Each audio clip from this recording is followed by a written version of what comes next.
Bonjour, je m'appelle Solange Crignoux, je suis maire de Saint-Égonec-Locquet-Guinère depuis 2014, c'est mon deuxième mandat.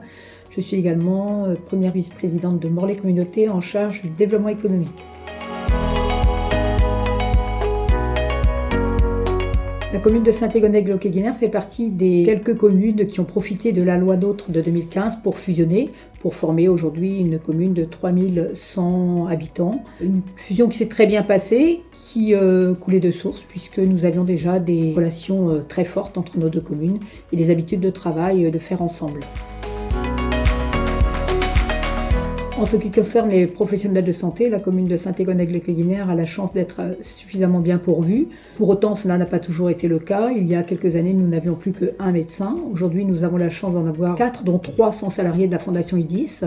L'équipe est complétée également par des cabinets infirmiers, une sage-femme, des kinésithérapeutes et puis dans un autre pôle de santé, nous avons la chance d'accueillir 2 dentistes. Notre commune s'est engagée depuis déjà 2 mandats sur la transition écologique. Nous avons mis en place un atlas de la biodiversité dont les conclusions viennent de nous être restituées et cet atlas de la biodiversité nous permet de mettre en place un plan d'action pour les années qui viennent. Nous avons également voté une délibération qui concerne le 1% de biodiversité, c'est-à-dire que nous appliquons à nos bâtiments publics, quand on fait des travaux, 1% biodiversité qui nous permet de mettre en place des nichoirs ou des outils spécifiques concernant la biodiversité. La commune de Saint-Égonec-Locquet-Guinère a aussi depuis longtemps une tradition de pistes cyclables et de déplacements doux. Nous avons équipé la commune et on continue à le faire de sentiers qui relient les quartiers entre eux ainsi que les équipements municipaux et puis également des pistes cyclables qui contournent le bourg. Nous avons également mis en place un programme de réhabilitation de nos bâtiments et dans nos constructions, nous allons vers du passif. Nous menons actuellement une réflexion également sur un futur réseau de chaleur pour remplacer nos chaudières à gaz par des chaudières bois. Notre territoire vient d'être labellisé territoire zéro chômeur de longue durée. C'est le premier territoire finistérien à être labellisé.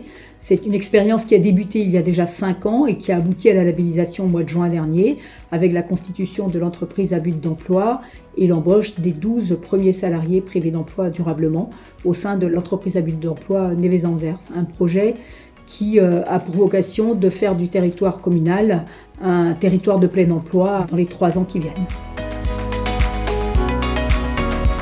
Comme toutes les communes, la commune de Saint-Égonec-Locquet-Guinère n'échappe pas aux violences faites aux élus. Je dirais que peut-être si nous n'avons pas été confrontés directement à des violences physiques, nous sommes comme tous confrontés à des violences verbales à travers les réseaux sociaux ou des inscriptions sur des murs ou parfois des affrontements avec des citoyens qui peuvent être assez musclés, je dirais.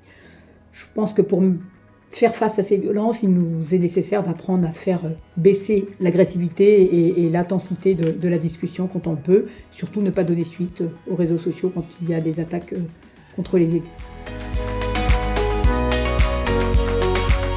Nous sommes à mi-mandat, beaucoup de nos projets sont déjà lancés. Le projet majeur de ce mandat, c'est une médiathèque tiers-lieu qui a vocation à prendre la place de la médiathèque actuelle qui, elle, viendra agrandir le centre de l'enfance. Pourquoi une médiathèque tiers-lieu ? Puisque nous voulions faire de ce futur bâtiment un endroit non seulement où les gens pourront prendre des livres, rester lire et passer un bon moment, mais surtout un lieu où les habitants de la commune pourront se rencontrer et porter des projets ensemble.